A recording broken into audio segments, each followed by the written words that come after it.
EPA moves to let California make its own EV rules. A U.S. appeals court has sided with the Environmental Protection Agency (EPA) after the agency moved to offer California a waiver that would let it create its own electric vehicle EV adoption and tailpipe emissions rules. After a group of 17 Republican-run states filed a legal challenge against the EPA decision. A three-judge panel overseeing the U.S. Court of Appeals for the District of Columbia has rejected the legal challenge, according to a report from Automotive News.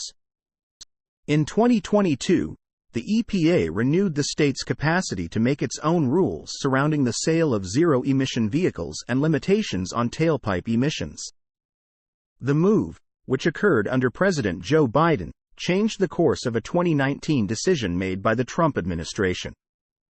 The EPA also reinstated a 2013 waiver of an early California zero-emission vehicle standard under the Clean Air Act, after the first waiver was issued in 1993.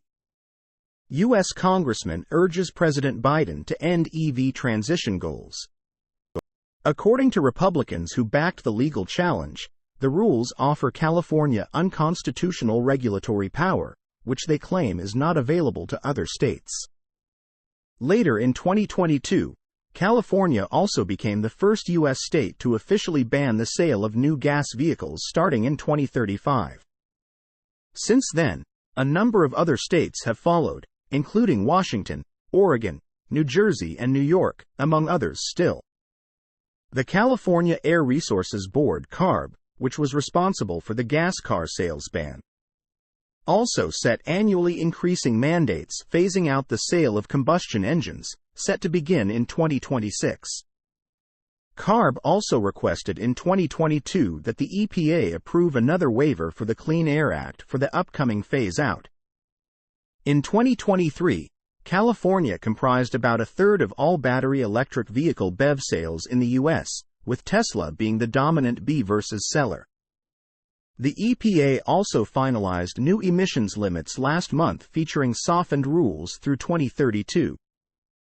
Under the old rules, automakers would have been required to make more than 60% of their sales EVs or plug-ins by 2030, and 68% by 2032. Instead, the new rules require that automakers make 50% of their sales plug-ins or EVs by 2030. Source: reposted and summarized from Zachary Visconti at teslarati.